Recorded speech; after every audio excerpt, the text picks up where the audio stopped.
દમણના દલવાડા સ્થિત ઝરીણા સોસાયટીમાં જૂતા ચપ્પલ રાખવા બાબતે બે પક્ષો વચ્ચે ઉગ્ર મારામારી, હાટ બજારમાં અફરાતફરીનો માહોલ. સંઘ પ્રદેશ દમણના દલવાડા સ્થિત વાસુકીનાથ મહાદેવ મંદિર નજીક ભરાતા હાટ બજારની બાજુમાં આવેલી ઝરીણા સોસાયટીમાં જૂતા ચપ્પલ રાખવાના મુદ્દે બે પક્ષના લોકો વચ્ચે ઉગ્ર બોલાચાલી બાદ છૂટા હાથની મારામારી સર્જાતા સમગ્ર વિસ્તારમાં અફરાતફરી મચી ગઈ હતી. જૂતા ચપ્પલ મૂકવા જેવી સામાન્ય બાબતે શરૂ થયેલો આ વિવાદ જોતજોતામાં એટલો વકરી ગયો હતો કે બંને પક્ષના લોકો રસ્તા પર આવી ગયા હતા અને ઢીક્કામુક્કી શરૂ થતાં ઘટના સ્થળે લોકોના ટોળેટોળા એકત્રિત થઈ ગયા હતા. મારામારીની આ ઘટનાને કારણે સોસાયટીની બાજુમાં ભરાતા હાટ બજારમાં પણ થોડા સમય માટે ભારે ગભરાટ ફેલાયો હતો. બનાવની જાણ થતાં જ દમણ પોલીસ મથકનો સ્ટાફ તાત્કાલિક સ્થળ પર પહોંચી ગયો હતો અને પરિસ્થિતિને કાબૂમાં લઈ જરૂરી કાયદેસરની કાર્યવાહી હાથ ધરી હતી. પોલીસની સમયસરની દખલગીરીને કારણે વધુ અનિચ્છનીય સ્થિતિ સર્જાતી અટકી ગઈ હતી. આ ઘટના બાદ સ્થાનિક લોકો માંગ કરી રહ્યા છે કે દમણમાં અલગ અલગ વિસ્તારોમાં ભરાતા હાટ બજારને કારણે ટ્રાફિક જામ અને કાયદો વ્યવસ્થાના જે અનેક પ્રશ્નો ઉદ્ભવી રહ્યા છે તેને ધ્યાનમાં રાખીને પોલીસ હાટ બજાર ભરાવાના સમયે પેટ્રોલિંગ વધારે તથા જવાબદાર તંત્ર આ બાબતે તાત્કાલિક અને અસરકારક પગલાં ભરે. દમણમાં ખૂબ લાંબા વિરામ બાદ વરસાદની પધરામણી. આગામી 24 કલાકમાં ભારે વરસાદની આગાહીથી તંત્ર એલર્ટ. છેલ્લા એક અઠવાડિયાથી વિરામ લીધા બાદ મંગળવારે બપોર પછી દમણમાં વરસાદે ફરી પધરામણી કરતા સમગ્ર વિસ્તારમાં વરસાદી માહોલ છવાઈ ગયો હતો. ધીમી ધારે સતત વરસેલા વરસાદના કારણે વાતાવરણમાં ઠંડક પ્રસરી જવા પામી હતી અને દમણ તેમજ આસપાસના વિસ્તારમાં વરસાદ વરસતા લોકોને ઉકળાટ અને ગરમીમાંથી મહદઅંશે રાહત મળવા પામી હતી. જોકે ચાલુ વર્ષે અલ નીનોની અસરને પગલે દમણમાં જૂન મહિનામાં માત્ર 5.95 ઇંચ જેટલો જ વરસાદ નોંધાયો હોવાથી ખેડૂતોમાં ખેતીલાયક વરસાદ વરસશે કે કેમ તે અંગે ચિંતા વ્યાપી જવા પામી છે. સાથે વરસાદની અછતને કારણે ખરીફ પાકની વાવણી અને કૃષિ કામગીરી પર પણ અસર થવાની શક્યતા વર્તાવા પામી છે. બીજી તરફ હવામાન વિભાગે આગામી 24 કલાક દરમિયાન દક્ષિણ ગુજરાત તેમજ કેન્દ્રશાસિત પ્રદેશ દમણ અને દાદરાનગર હવેલીમાં ભારેથી અતિભારે વરસાદની આગાહી કરી છે. આ આગાહીના પગલે જિલ્લા તંત્ર એલર્ટ મોડમાં આવી ગયું છે અને નીચાણવાળા વિસ્તારો પર ખાસ નજર રાખવા માટે સંબંધિત વિભાગોને જરૂરી સાવચેતી રાખવા સૂચના આપવામાં આવી છે.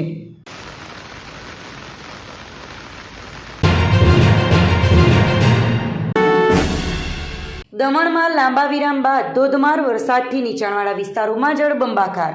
સંઘ પ્રદેશ દમણમાં લાંબા વિરામ બાદ આજે બપોર પછી અચાનક હવામાનમાં પલટો આવતા ધોધમાર વરસાદ ખાબક્યો હતો અને સવારથી સાંજ સુધીમાં 1.29 ઇંચ વરસાદ ખાબક્યો હતો. થોડા સમય માટે ત્રાટકેલા આ ભારે વરસાદને પગલે દમણના નીચાણવાળા વિસ્તારોમાં અને ખાસ કરીને દરિયાકાંઠાની નજીક આવેલી ગીચ શેરીઓમાં વરસાદી પાણી ભરાઈ ગયા હતા, જેના કારણે લોકોને અવરજવરમાં ભારે હાલાકીનો સામનો કરવો પડ્યો હતો. ગત વર્ષે પણ આ વિસ્તારના લોકો વરસાદી પાણી ભરાવાની સમસ્યાથી ભારે ત્રસ્ત હતા અને આ વર્ષે પણ જરા કમથા વરસાદમાં ફરી એ જ સ્થિતિનું નિર્માણ થતાં સ્થાનિકોની મુશ્કેલીઓ વધી છે. સ્થિતિની ગંભીરતાને ધ્યાનમાં રાખીને પાલિકાની ટીમે તાત્કાલિક પગલાં લીધા હતા અને પંપ તેમજ અન્ય મશીનરીની મદદથી રસ્તા પર ભરાયેલા પાણીના નિકાલની કામગીરી યુદ્ધના ધોરણે હાથ ધરી હતી. ઉદવાડા નજીક ચાલુ કારમાં ભીષણ આગ, ચાલકનો આબાદ બચાવ. ઉદવાડા પાસે હાઈવે પરથી પસાર થઈ રહેલી એક સફેદ રંગની Hyundai venue car GJ15 CM 8060 માં અચાનક ભીષણ આગ ફાટી નીકળતા ભારે અફરાતફરી મચી ગઈ હતી.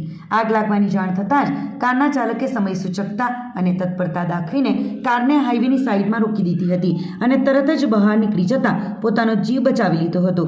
જોતજોતામાં આગે આખી કારને પોતાની લપેટમાં લઈ લીધી હતી અને થોડી જ મિનિટમાં વાહન સંપૂર્ણપણે બળીને ખાખ થઈ ગયું હતું. વરસાદ ચાલુ હોવા છતાં કાર ભડભડ સળગી રહી હતી અને હાઈવે પર ધુમાડાના ગોટે ગોટા ઉડતા જોવા મળ્યા હતા. ઘટનાની સૂચના મળતા જ ફાયર બ્રિગેડની ટીમ તાત્કાલિક ઘટના સ્થળે પહોંચી ગઈ હતી અને ભારે જહેમત બાદ આગ પર કાબૂ મેળવ્યો હતો. આ ભયાનક દુર્ઘટનામાં રાહતની વાત એ રહી કે કોઈપણ પ્રકારની જાનહાનિ થઈ નથી અને ચાલકની સમય સૂચકતાથી મોટો અકસ્માત ટળી ગયો હતો. વલસાડ જિલ્લાના ઉમરગામ તાલુકા અને ભિલાડ સહિત આસપાસના ગામના લોકોની લાંબી આતુરતાનો આખરે અંત આવ્યો છે અને આજથી ભિલાડ રેલવે અંડરપાસનો આરંભ થયો છે. વલસાડ ડાંગના સાંસદ ધવલ પટેલ અને ઉમરગામના ધારાસભ્ય રમણભાઈ પાટકરના હસ્તે આ અંડરપાસનો પ્રારંભ કરવામાં આવ્યો હતો.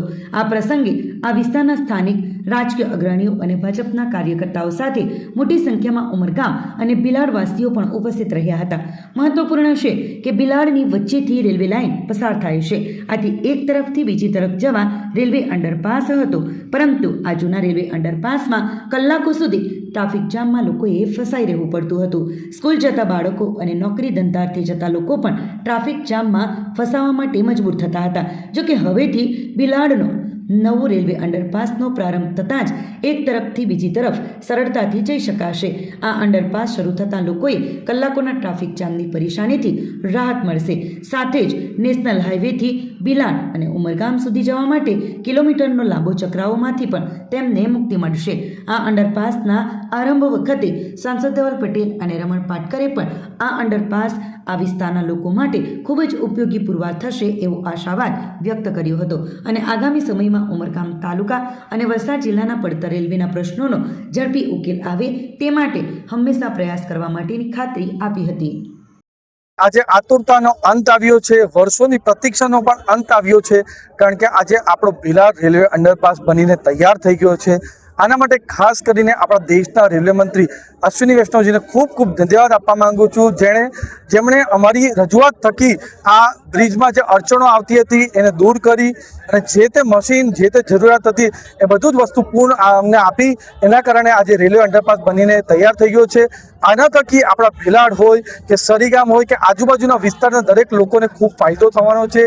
જે લોકો ધંધા રોજગાર માટે પણ સરીગામ ઉમરગામ તરફ જાય છે એમને પણ ફાયદો થવાનો છે. અને આ જ રીતે આગળ પણ આપણા ઉમરગામના માટે અને વલસાડ જિલ્લા માટે જેટલા પણ વિકાસના કામો છે એ જલ્દીથી જલ્દી પૂર્ણ અમે કરાવશું. કે આ જે લાંબા સમયથી ઉમરગામ તાલુકાની જનતાને જે સમસ્યા નડી રહી હતી આ ભિલાડ રેલવે અંડરપાસના લીધે, જેના લીધે એટલી બધી મુશ્કેલી હતી કે સ્કૂલના વિદ્યાર્થીઓ, નોકરિયાત ધંધા કરવા જતા દરેક અને સાથે સાથે હોસ્પિટલોમાં લઈ જવાતા પેશન્ટોને પણ બહુ મોટો ચક્રાઓ ફરીને લાંબા સમય સુધી જવાની વ્યવસ્થા નહીં હતી.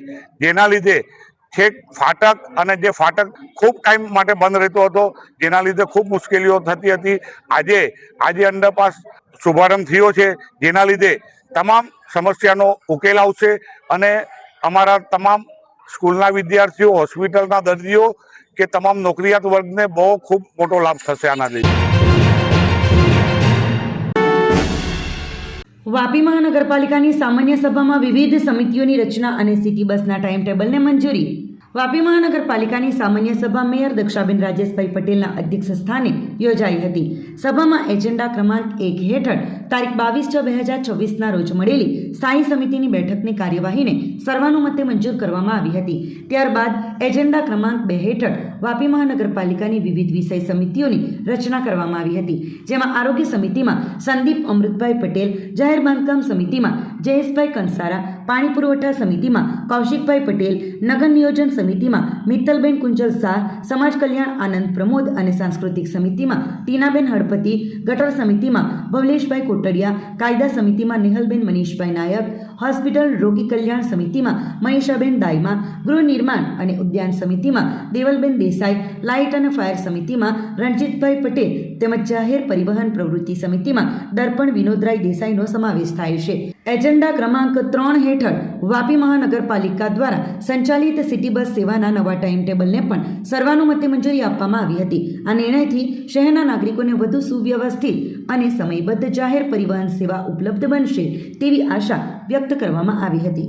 આજે સામાન્ય સભામાં વાપી મહાનગરપાલિકાથી વિવિધ કમિટીના ચેરમેનો અને એમના બધા જે ચેરમેનની સાથે સભ્યો હોય એની નિમણૂક કરવામાં આવી અને નિમણૂક વાપીના લોકોના સુખાકારી માટે અને દરેક વિભાગના જે ચેરમેનો બનાવેલા છે એ પોતપોતાની રીતે કામ કરે અને આખી જે કામ કરવાની પદ્ધતિ મહાનગરપાલિકામાં છે એમને એ રીતે જોવે અને પબ્લિકને ડાયરેક્ટ જે કામ કરવાની પબ્લિક તરફથી જે ઓપિનિયન મળશે એ તરફથી ચેરમેનોને જે પોતપોતાના એરિયામાં કામ કરવાનું છે એ પ્રમાણે કામ કરે. સાથે સાથે આપણે નક્કી જોયું કે સિટી બસનું ટાઈમ ટેબલ. સિટી બસ દરેક વિસ્તારમાં જે 11 ગામ સાથે આપણે આવરી લેવામાં આવેલી છે અને આપણે જાણીએ છીએ કે સિટી બસ અત્યારે વાપી ખાતે મહાનગરપાલિકા ખાતે જે રીતે અત્યારે આયોજન કરવામાં આવેલું છે લોકો પબ્લિક તરફથી આજે કેવળ ફીડબેક સારો મળે છે કે ભાઈ સિટી બસ છે એનું ટાઈમ ટેબલ આપણે નક્કી કરવું જોઈએ. અમે આખરે સામાન્ય સભામાં ટાઈમ ટેબલ બી નક્કી કરી દીધું અને એના સિવાય બી અમારા સભ્ય તરફથી કોઈ એવા અમારા તરફથી રહી ગયેલા હોય તો બી અમે ઇન્ક્લુડ કરીશું. અને જે વિસ્તારમાં સિટી બસની ખાસ જરૂર છે